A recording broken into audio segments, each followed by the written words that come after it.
Nos encontramos en el Congreso Nacional de ITSMF España. Nos acompaña Derek Oliver. Él es voluntario de ISACA. Él ha venido a hablar aquí sobre COVID-5. So, could you tell us the main differences of this new version of COVID? Oh yes, it's very different. The main difference is we've tried to produce a complete document, whereas COBIT at the moment is a very, very large book.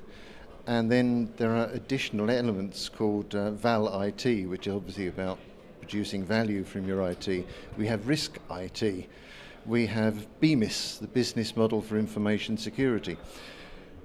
So our instruction from ISACA headquarters was to produce one volume that covered all of these, and that's an impossible task.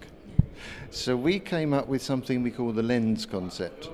What we've produced is a framework, and you can look at that framework and it will direct you to other books depending on what your interest is. If your interest is information security, then we'll take you to the control objectives, and from there to COBIT for security.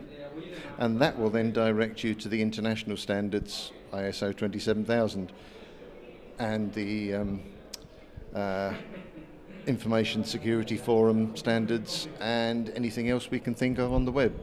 So the idea is that COBIT will be a coordinator. It's always meant to be a framework, but in this case it's a framework that doesn't give you the answers, but it tells you where to find them. So this new version means improvement. Oh, great improvement. It's much easier to use because instead of one massive document, we now have a much smaller document. The framework is something like 80 pages, whereas the current version 4.1 is several hundred. So that's an improvement, because you then just need to look at the bits you need to look at, not the whole thing. It's a great improvement. It also introduces the subject of my presentation here, which is moving from what we used to call capability maturity modelling, which we'll say on a scale of, say, 0 to 5, how well do we perform a particular function. We're moving to something called process assessment, which is following international standards, ISO 15501. And that standard tells you that we can look more detail of the process itself and say, do we understand what are the objectives of this process? How well are we achieving the objectives? How well are we managing? And it's a much more robust, more detailed way of measuring. So we're really changing the whole way that governance and security and assurance, such as audit, is we're giving them a new tool and a much stronger tool. And this COVID-5 is competing or supporting ISO 20000? It's supporting all of the ISO standards that are relevant to obviously our subject.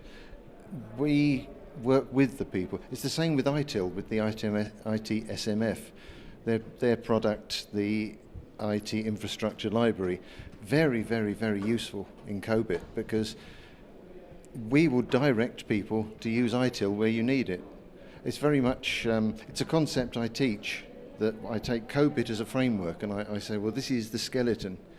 If you want to put the muscles and the skin on that skeleton, then use ITIL and use ISO 20000, because we will provide the framework that links both of those, but links it into your business.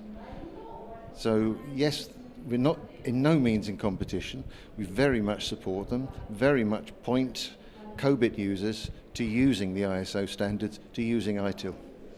Derek, we see process analysis as part of your speech title. So what does process analysis mean? Right, now this is going very much more detail into exactly how the process works. We need to start out by saying, well, do we really understand what this process is meant to achieve? Then we say, well, how well is it achieving it? And then we can say, is it managed in that process? Have we documented the process? Have we trained people in how to run it? So we're getting a much better, much more in-depth value for how well that process is performed than the old capability modelling. It's very much more detailed. Estas han sido las palabras de Derek Oliver sobre COVID-5.